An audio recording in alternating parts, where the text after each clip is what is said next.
ጽጌ ድንግል የተባለ ታላቅ ሊቅ ምን አለ? አንድ ሕፃን እናቱን ባየ ጊዜ እንደሚደሰት እንደሚፍነከነክ እኔም ድንግል ማርያም ያንቺን ስዕል በማየት ያንቺን ስዕል በመሳም ደስ ይሰኛለሁ። ስጋውን በመርከብ ጭነው ሲሄዱ አስፈሪ አውሬዎች መጥተው ሰውን ሊበሉ ከባህር ሲወጡ ከሰውነቱ እሳታዊ ብልጭታ ብልጭ ብሎ እነዚያን አውሬዎች አቃጥሏቸዋል። ዛሬም በጸሎቱ አጋንንትን የሚያቃጥል ሰማዕት ነው። ከሩብ መካከል የእግዚአብሔር ድምፅ ይሰማ እንደነበረ በተመሳሳይ መልኩ በሐዲስ ኪዳን መንበረ ታቦቱ ላይ የምትሳለው ማናት? እናታችን ወላዲተ አምላክ ቅድስት ድንግል። ለዚህ ነው ዛሬ ስዕሉ ላይ ሲታይ ስንት ግመሎች አሉ? ስንት ግመሎች አሉ? ሁለት ግመሎች አሉ፣ ዳርና ዳር። ጊዮርጊስ ዘጋስጫ ምን አለ? አንቲ ተአቢም ኪሩቤል፣ አንቺ ከኪሩቤል ትበልጫለሽ። ወትፈደፍዲም ሱራፌል፣ ከሱራፌልም ትልቂያለሽ። እስመ ሱራፌል በኪሩቤል በሰረገላ እሳት ይጸውርዋ። ጌታችን አምላካችን ንጉሳችን ብርሃናችን የእግዚአብሔር ኢየሱስ ክርስቶስ ሆይ ክብርና ምስጋና አምልኮትና ውዳሴ ላንተ ይገባሃል።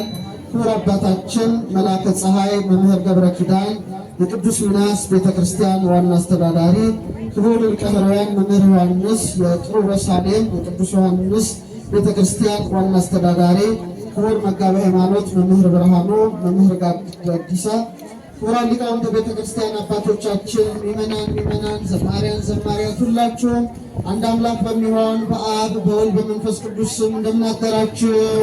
እንደምን ቆያችሁ? እንደምን ሰነበታችሁ? ሁሉ እግዚአብሔር ሁላችንን በሕይወትና በሰላም ጠብቆ ለታላቁ ሰማዕት ለቅዱስ ሚናስ ዓመታዊ ክብረ በዓል በሰላም አድርሶናልና የአባቶቻችን አምላክ ሁሉ እግዚአብሔርን እስቲ በእልልታ እናመስግነው። ምኑ ያድገን ፍቅሮ ለክርስቶስ፣ ከክርስቶስ ፍቅር የሚለየን ማን ነው? ሮሜ 8:35። እንደ እግዚአብሔር ቸርነትና እንደ እግዚአብሔር ቅዱስ ፈቃድ እጥር ምጥን ያለች ደቂቃ የታላቁ ሰማዕት የቅዱስ ሚናስ ተጋድሎውን በተለይ ደግሞ የዛሬው ክብረ በዓልን አስመልክተን እንማራለን። የምስጢር ባለቤት እግዚአብሔር አምላካችን ምስጢሩን ጥበቡን እንዲገልጥልን ቅዱስ ፈቃድ ይሆንልን። ስለ ቅዱስ ሚናስ ለመመስከር ማን ይናገር የነበረ ማን ያርዳ የቀበረ እንዲሉ እኔ ለወንጌል አገልግሎት ግብፅ እስክንድሪያ ደጋግሜ ሄጄ ነበረና በተለይ የቅዱስ ሚናስ ሰውነቱን ለመንካት ለመዳሰስ እድሉን በማግኘቴ እዚህ ደግሞ ኢትዮጵያ ባህር ዳር አካባቢ ቤተክርስቲያኑ እንዳለ ሰምቻለሁ። ነገር ግን በአዲስ አበባ ወይም በዚሁ አቅራቢያ ከተማ ላይ የቅዱስ ሚናስ ቤተክርስቲያን መኖሩን ሰምቼም አላውቅም ነበረ። እንደ እግዚአብሔር ቸርነት እንደ እግዚአብሔር ፈቃድ ለካ ቅዱስ ሚናስ እዚህ ያለ፣ ሁላችንም እየባረከ ነው። እንኳን ደስ አላችሁ። የቅዱስ ሚናስ እናቱ አፎሚያ አባቱ አውዶክሲዮስ ይባሉ ነበረ። መልካም ባልና ሚስት ነበሩ። ነገር ግን ልጅ አልነበራቸውም። ዕለት ዕለት ወደ ቤተ እግዚአብሔር እየሄዱ ይማጸኑ ነበረ። በተለይ ከዕለታት ባንዳቸው ዜና ገድሉ እንደሚያስረዳው እናቱ አፎሚያ የእናታችን የቅድስተ ቅዱሳን የድንግል ማርያም ስዕል ፊት ቆማ እናቴ ወላዲተ አምላክ ከልጅሽ ከወዳጅሽ አማልጂኝ መልካም ፍሬን እንዳገኝ እርጅኝ እያለች ስትማጸን ከእመቤታችን ከቅድስተ ቅዱሳን ከድንግል ማርያም ስዕል ላይ አሜን የሚል ቃል ተሰማ ይላል። ደስ ይበላችሁ። አሜን። የእመቤታችን ስዕል ብዙ ገቢረ ተአምራት በመንክራት ያደርጋል። አስቀድሞ ምሳሌዋ በሆነ በታቦተ ጽዮን በሁለቱ ኪሩቤል ስዕለ ኪሩቤል መካከል ድምፅ ይሰማ ነበረ። ሙሴም ደብተራ ኦሪት እየገባ እጅ ይነሳ እንደነበረ ዛሬም በሚናስ ልደት ኪሩባዊ ሰረገላ ከተባለች ከቅድስት ድንግል ማርያም ስዕል አሜን የሚል ቃል ተሰማ። እናታችን ረድኤቷ በረከቷ ይደርብን።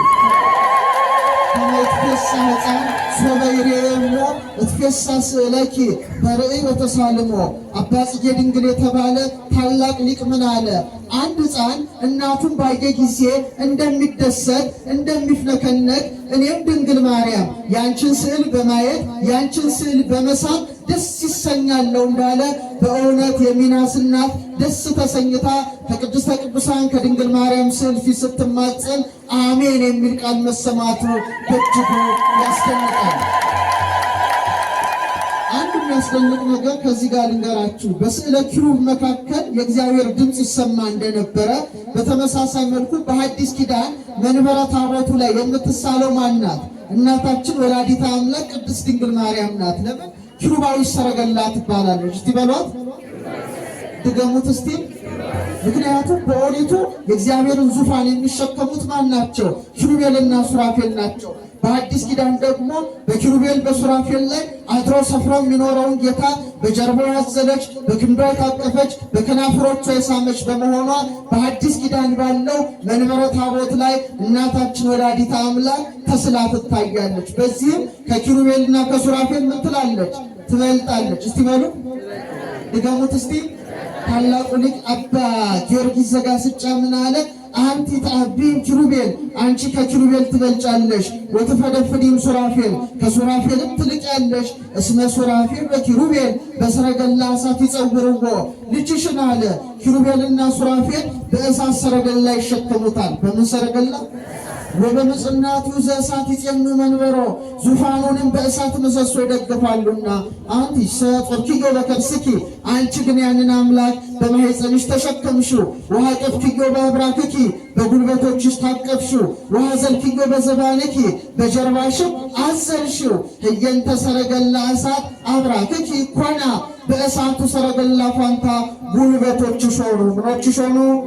እነዛ መላእክት በእሳት ሰረገላ ሲሸከሙት እሷ ደግሞ በጉልበቶቿ ታቀፈችው።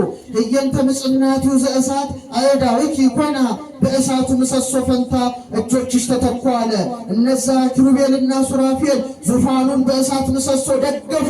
ድንግል ማርያም ግን ዓለምን የሚደግፈውን ጌታ በእጆቿ ደግፈዋለችና በእሳቱ ምሰሶ ፈንታ እጆቿ ተተክተዋልና በአዲስ ኪዳን ባለችው ቤተ ክርስቲያናችን መንበረ ታቦቱ ላይ እመቤታችን ትሳላለች። ክብር ለአምላክና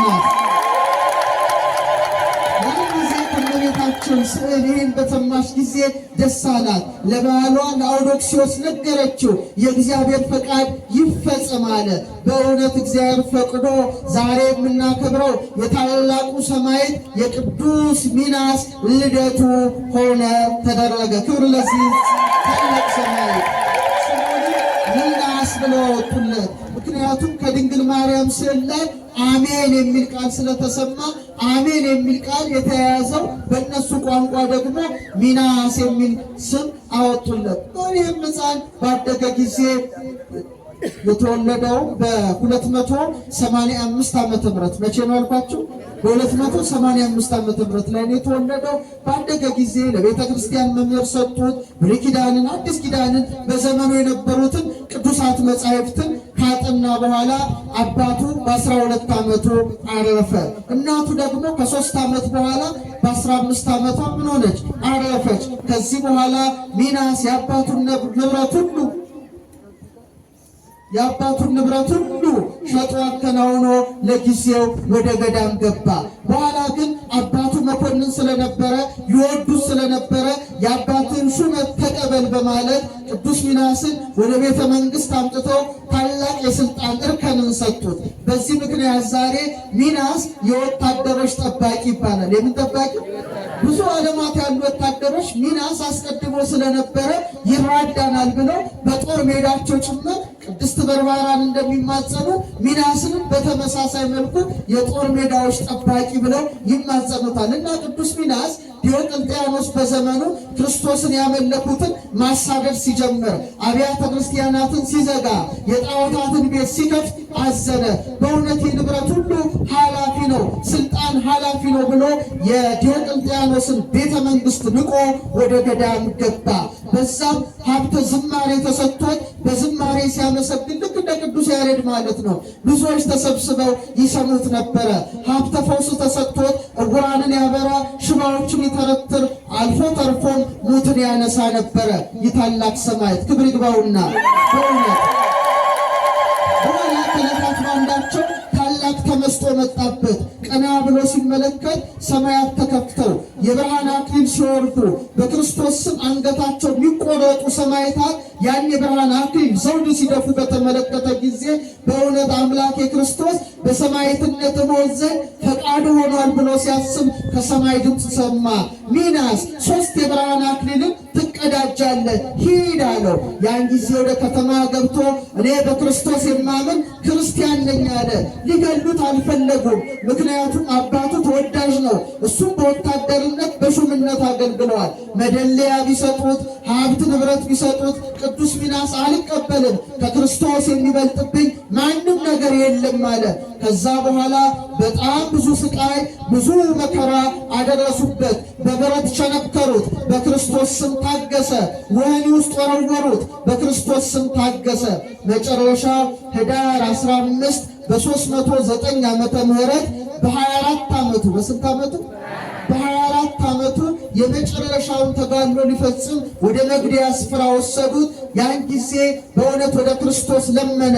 የክብር ባለቤት ጌታችንም ተገልጦለት ስሙን የሚጠራ መታሰቢያውን የሚያደርግ ዝክሩን የሚዘክር ሁሉ እንደሚምረው ቃል ኪዳን ከሰጠው በኋላ የታላቅ ሰማዕት አንገቱን በተሳለ ሰይፍ ቆረጡት። በእውነት ሃይማኖቴን ጠብቄአለሁ፣ ሩጫዬን ጨርሻለሁ፣ የክብር አክሊል ይጠብቀኛል ብሎ ቅዱስ ጳውሎስ እንደተናገረ ስለ ድንግልናው፣ ስለ ፍቅሩ፣ ስለ ትዕግስቱ 3 የብርሃን አክሊል ከሰማይ ተቀዳጀ። ክብር ለዚህ ሰማዕት ይሁንና አላውያኑ ግን በእውነት ይሄንንስ ስጋውን አጥንቱን ፈጅተን መበተን አለብን ብለው ስጋውን ለማቃጠል ሞከሩ። ነገር ግን ስጋው ሊቃጠል አልቻለም። 3 ቀን ሙሉ የከበረ ስጋው ላይ እሳት ቢያነዱበትም ሊያቃጥል አልቻለም። ከዚህ በኋላ ምንም ማድረግ ስላልቻሉ ስጋውን ተዉት። ያን ጊዜ ወዳጆቹ የከበረ ስጋውን በከበረ መጎናጸፊያ ራሱን ጨምረው ወደ እስክንድሪያ ወስደው በእስክንድሪያ አኖሩት። ከዛ በኋላ የዲዮቅልጥያኖስ ዘመን አልፎ እውነተኛው ቆስጠንጢኖስ በነገሰ ጊዜ የእስክንድሪያ ፓትርያርክ የነበረው ቅዱስ አትናቴዎስ በረከቱ ይደርብን። የታላቅ ሐዋርያ በእውነት በኒቄያ ጉባኤ የነበረ ያ ቅዱስ አባት ራእይ ተገለጠለት። በእውነት የከበረ አጽሙን በግመል አድርገ ግመሉን አትንካው፣ አትዳሰው። ግመሉ በሚሄድበት ሁሉ የሚናስን ሰውነት ይዞ ሂድ፣ አንተ ግን በኋላ ተከተለው አለው። ያን ጊዜ ቅዱስ አትናቴዎስ ካህናቱን ይዞ ዲያቆናቱን ይዞ ጳጳሳቱን ይዞ የቅዱስ ሚናስ የከበረ ሰውነቱን በግመል ጭነው መሄድ ጀመረች። ታቦተ ጽዮን በሄደች ጊዜ በእውነት ላሞቹ እንቧ እያሉ ይዘዋት እንደገሰገሱ በተመሳሳይ መልኩ ግመሎቹ የቅዱስ ሚናስን ሰውነት ይዘው መጓዝ ጀመሩ። ልክ እስክንድርያ አካባቢ ሲደርሱ የውሃ ምንጭ አለች፣ እዛች ላይ ቆሙ። በዚህ ጊዜ የእግዚአብሔር ፈቃድ የቅዱስ ሚናስ ሰውነት በዚህ እንዲኖር ነው ብሎ ቅዱስ አትናቴዎስ የከበረ ሥጋውን በዛ አኑሮ ተመለሰ። ከዚህ በኋላ የቅዱስ ሚናስ ሰውነቱ እዚያ ኖረ። ሀገረ ገዡ ብዙ ጊዜ በቅዱስ ሚናስ ቃል ኪዳን ይማጸን ነበረ። በተለይ በርበሬ የተባሉ ሽፍቶች ሀገሩን ሊገለብጡ ሀገሩን ሊወሩ በመጡ ጊዜ በድብቅ የቅዱስ ሚናስን ሰውነት ይዞ ሲዋጋ በእውነት ድል ነሳ። ከተማውን ከቁጣ ተረፈ። ክብር ለዚህ ሰማይ በቃል ኪዳኑ ተቀብሏል። ከዚህ በኋላ የቅዱስ ሚናስን ሰውነት ይዤ ወደ እስክንድርያ መመለስ አለብኝ ብሎ በግመል ጭኖ ሲሄድ ልክ ምንጩ ጋር ሲደርስ አሁንም ግመሎቹ አልንቀሳቀሳሉ። ሌላ ግመል አመጣ። አሁንም ግመሉ አልንቀሳቀሳለ። አይ የቅዱስ ሚናስ ሰውነቱ ጥንትም እግዚአብሔር በፈቀደው እነ አትናቴዎስ ባስቀመጡበት ስፍራ ነው በማለት እዛው በከበረ ሳጥን የቅዱስ ሚናስ ሰውነቱን አሳረፈ። ለዚህ ነው ዛሬ ስዕሉ ላይ ሲታይ ስንት ግመሎች አሉ? ስንት ግመሎች አሉ? 2 ግመሎች አሉ። ዳርና ዳር ስጋውን ተሸክመው አልንቀሳቀስም ያሉ ናቸው። ሊገርመው አስቀድሞ ወደ እስክንድርያ ስጋውን በመርከብ ጭነው ሲሄዱ አስፈሪ አውሬዎች መጥተው ሰውን ሊበሉ ከባህር ሲወጡ ከሰውነቱ እሳታዊ ብልጭታ ብልጭ ብሎ እነዚያን አውሬዎች አቃጥሏቸዋል። ዛሬም በጸሎቱ አጋንንትን የሚያቃጥል ሰማዕት ነው። ክብር ለዚህ ሰማዕት ነው። እዛ ከኖረ በኋላ እጅግ ታላላቅ ገቢረ ተአምራትን መስራት ጀመረ። ከተአምራቱ አንድ በግ የሚያረባ ሰው ነበረ። ብዙ ታማሚ በጎች ነበሩበትና ቅዱስ ሚናስ ስጋው ባረፈበት ቦታ በጉ ወደቀችበት ስጋው ያረፈበትን ይሄ አሸዋውን በነካ ጊዜ ከብቱ ፈጥኖ ዳነ። ተአምራቱ ሲሰማ ብዙዎች እየሄዱ የተቀበረበት አፈሩን እየወሰዱ መፈወስ ጀመሩ። ወደ ዛሬ ቅዳሴ ቤቱ ታሪክ ስንመጣ የቆስጠንጢኖስ ልጅ ለምጽ መቷት ነበረ። ሰውነቷ ሁሉ በክፉ የቁስል በሽታ ተመታ ነበረ። ይህን ተአምር ሰምታ ቅዱስ ሚናስ ስጋው ባረፈበት ቦታ ሄዳ በእውነት በውሃ በጥብጣ አሸዋውን አድርጋ ምን አደረገች? ተቀባብታ ተኛች። ሌሊት በራእይ ቅዱስ ሚናስ ተገልጦ ስጋዬ ፈጥነሽ አውጭልኝ ብሎ ይነግራታል። ጠዋት ስትነሳ ከለምጿ በሽታ ከቁስል በሽታ ሙሉ በሙሉ ተፈውሳ ነበር ይላል። በዚህ እጅግ ተደስታ እጅግ አድንቃ ለአባቷ ለንጉሱ መልእክት በላከች ጊዜ ንጉሱን ተደስቶ ብዙ ወርቅ ብዙ ብር ወደዛ ላከ። የቅዱስ ሚናስ የከበረ ስጋውን ካስወጣች በኋላ ታላቅ ቤተክርስቲያንን ሰርታ በዛሬው ዕለት ቅዳሴ ቤቱ ከበረ። እግዚአብሔር የተመሰገነ ይሁን። ቀድሞ ለዛቲ ቤት አነጻዎች ወፈጽማ መንፈስ ቅዱስ ይችን ቤት አስቀድሞ እግዚአብሔር አመሰረታት፣ እግዚአብሔር ወልድ አነጻት፣ እግዚአብሔር መንፈስ ቅዱስ ፈጽማት እንዳለ በእውነት የቅዱስ ሚናስ የከበረ ስጋው በከበረ ሳጥን ሆኖ ታላቅ ቤተክርስቲያን ተፈጽሞ ዛሬ ብዙዎች ከቅዱስ ሚናስ ቃል ኪዳን ረድኤትን በረከትን ያገኙበት ዕለት ነው። ዛሬ የሚያበረከት በእኛ ላይ እየፈሰሰ ነው። ደስ ይበላችሁ። ከዛ በኋላ የሀገር በቅዱስ ሚናስ ተሰየመ። በማን ተሰየመ? በቅዱስ ሚናስ። የሚናስ ከተማ ተብሎ የእስክንድሪያ ክፍል ነው። ቆይቶ በሰባተኛው ክፍለ ዘመን አረቦች መጥተው ግብፅን በወረሩ ጊዜ ያን ከተማ አወደሙ። ቢሆንም ግን የቅዱስ ሚናስ ከተማ ዛሬ በዩኔስኮ ተመዝግቦ የሀገር ቅርስ ሆኖ ይታያል። በኋላም እንግዲህ በቅርብ የተነሱት አቡነ ቄርሎስ እስቲ በሉ ከብፁዕ ቅዱስ አቡነ ሺኖዳ በፊት የነበሩ ብፁዕ ወቅዱስ አቡነ ቄርሎስ የሚባሉ የእስክንድሪያ ፓትርያርክ ቅዱስ ሚናስ ጠባቂያቸው ነበረ፣ ረዳታቸው ነበረ፣ ይገለጽላቸው እንደነበረ በእስክንድሪያ ቤተክርስቲያን ይነገራል። የዛሬ 59 ዓመት ማለት ነው። ቅርብ እኮ ነው። ከብፁዕ ቅዱስ አቡነ ሺኖዳ በፊት እሳቸው እንግዲህ ታላቅ አባት ነበሩ። አበምኔትም ሆነው በሚናስ ገዳም አገልግለው ነበረ። ጀማል አብደልናስር የሚባል የግብፁ መሪ በመሆን እሳቸው በመሆን እግዚአብሔር ፈቅዶ በእስክንድሪያ ቤተክርስቲያን እጅግ ያማረ እጅግ ግዙፍ ወደ 5 መቅደሶች ያሉት ቤተክርስቲያን ታንጾለታል ቅዱስ ሚናስ። ክብር ለዚህ ሰማዕት ነው። በጣም ወዱት ነበረ። ዛሬ ሄዳችሁ የሚናስን ገዳም ስትጎበኙ ገና ቅጽር ግቢ ውስጥ ስትገቡ በእጅጉ ትደነቃላችሁ። የህንፃ ቤተክርስቲያኑ ማማር ተወዳዳሪ የሌለው ነው። በተለይ ከኢትዮጵያ ጋራም የተያዘ ታሪክ አለው። ንጉሠ ነገሥት አፄ ኃይለ ሥላሴ ታላቁ ጃንሆይ ማለት ነው ሚናስን ይወዱት ነበረ እና ገዳሙን ስትጎበኙ መጀመሪያ አቡነ ቄርሎስ የተቀበሩበት መቃብር ጋር ትደርሳላችሁ። አጽማቸው እስካሁን ድረስ እንዳልበሰበሰ ይነገራል።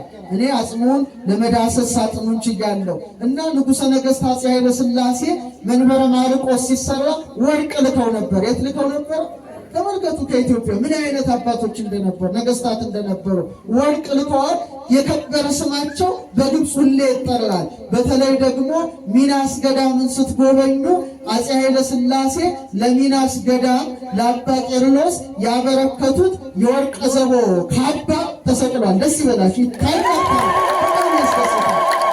በጣም ያስደስት ነው። እንደገና ስትገቡ የእመቤታችን መቅደስ አለ፣ ብዙ ቅዱሳን መቅደስ አለ። እያንዳንዱ መንበር የአንዱ ቅዱስ መታሰቢያ ነውና አንዱ አካባቢ ስትሄዱ የሚናስ የከበረ ስጋው አለ። የሚናስ ምን አለ?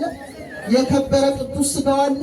እንደኛ አጽመ ቅዱሳን አብዛኛውን እኛ በውስጥ ነው፣ እነሱ ደግሞ በውጭ ነው የሚያደርጉት። ምን ያደርጋሉ? በወርቅ መጎናጸፊያ አጎናጽፈው የከበረ የሰማዕቱን ሆነ የቅዱሱን ስጋ ያኖራሉ። ምዕመናን እዛ ተሰብስበው ሻማ እያበሩ ይማጸናሉ። የኤልሳዕ አጽም ሙት እንዳነሳ ይባረኩበታል። በተለይ ደግሞ እንደዚህ አይነት ወረቀት ይጽፉና ቅዱስ ሚናስ እንዲህ አድርግልኝ ብለው ደብዳቤ ነው የሚያስገቡት። ምንድን ነው የሚያስገቡት? የታመሙ አሉ፣ ብዙ ጭንቅ ያለባቸው አሉ። ቅዱስ ሚናስ ይሄን አድርግልኝ ብለው ወረቀት ያስገባሉ። እኔም በሄድኩኝ ጊዜ ሲያስገቡ አይቼ ባርከኝ የሚል ደግሞ እንደዚህ ማስገብቼ አውቃለሁ። እና አመስግኑት ይዘማል ስጋውን በእጃችሁ እግዚአብሔር ፈቅ መስታወት ነው ያለው። በእጃችሁ በመዳሰስ ትባረካላችሁ። እግዚአብሔር ለመርገጥ ያብቃችሁ። በጣም እንደው ምመኘው ያ ነው። ብዙዎች ሄዳችሁ ብታዩ ትገረማላችሁ። አጽሙ ሽታው ሽታ አይደለም፣ ህኑት በሚባል ከርቤውን ይታጠናል። ጳጳሳቱ በዓመት በዓላቱ መጥተው የከበረ ስጋውን በከርቤ ካሹ በኋላ ለበረከት ምን ይሰጣል?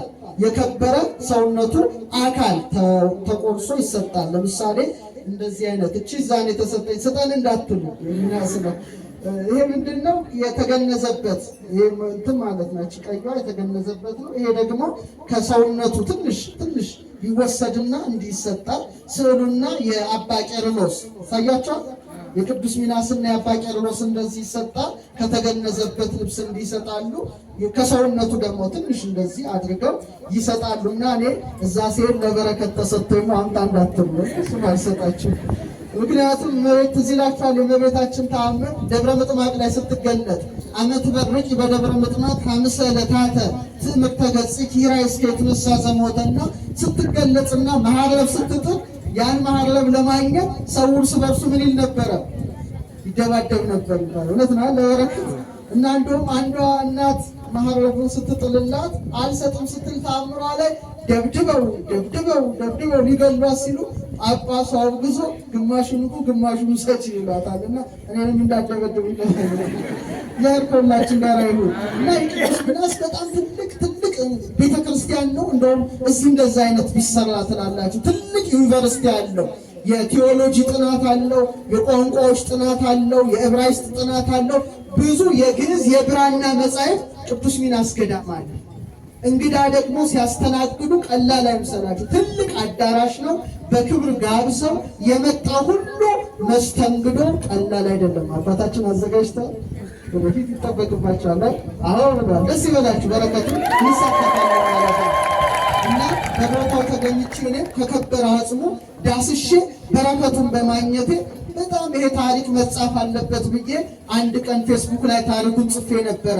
እነ ቅዱስ ያሬድ በተለይ በድጓ ላይ ደጋግሞ ሚናስን ያወድሰዋል። ሚናስ ሩይ በታዕካ ሰማይ በሰማይ አዳራሽ አለ። ሚናስ የተመረጠ የክርስቶስ ምርጥ ነው። ገጹኒ ብሩህ ከመ ፀሐይ ፊቱም እንደ ፀሐይ ያበራ ነው። እግዚአብሔር አእበዮ ይላል። እግዚአብሔር ከፍ ያደረገው በሰማይ አዳራሽ በእውነት ዛሬ ነፍሱ ያረፈችው ሚናስ ንዑድ ነው፣ ክቡር ነው ይላል። ክብር ለዚህ ሰማይ አባ ጊዮርጊስ ዘጋስጫም በተአምሮ ቅዱሳን መጽሐፉ ላይ የክርስቶስ ጭፍራ ይለዋል። የክርስቶስ ወታደር ሚናስ ጽድቅን አለ ከወርቅ ይልቅ የመረጠ ነው ብሎ ያወድሰዋል።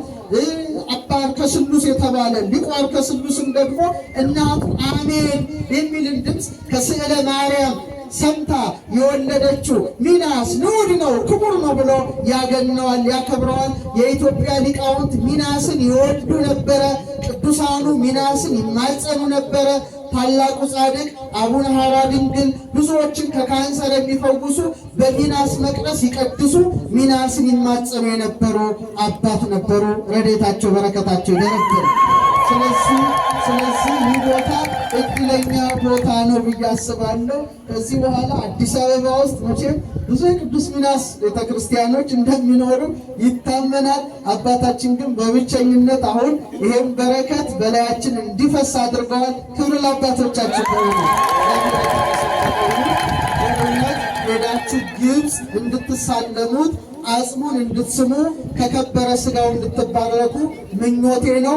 የብዙ ቅዱሳን አጽም አለ። ስንክሳር ላይ የምታዩቸው የቅዱስ ዮሐንስ ሐፂር አጽም አለ። የአባ ሙሴ ጸሊም አጽም አለ። የአባ እንጦንስ አለ። የመቃርስ አለ። የአትናቴዎስ አለ።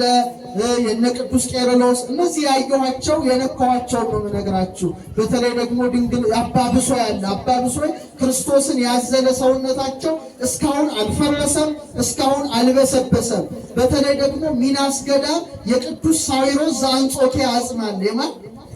ሊቃውን ታውቁታላችሁ። ሳይሮስ ዘአንጾኪያ በምስጢረ ሥጋዌ ትምህርቱ የከበረ ሥጋው እዛ ሚናስ ገዳም አለና በእውነት ቅዱስ ሚናስ ረድኤቱ በረከቱ ደረብን።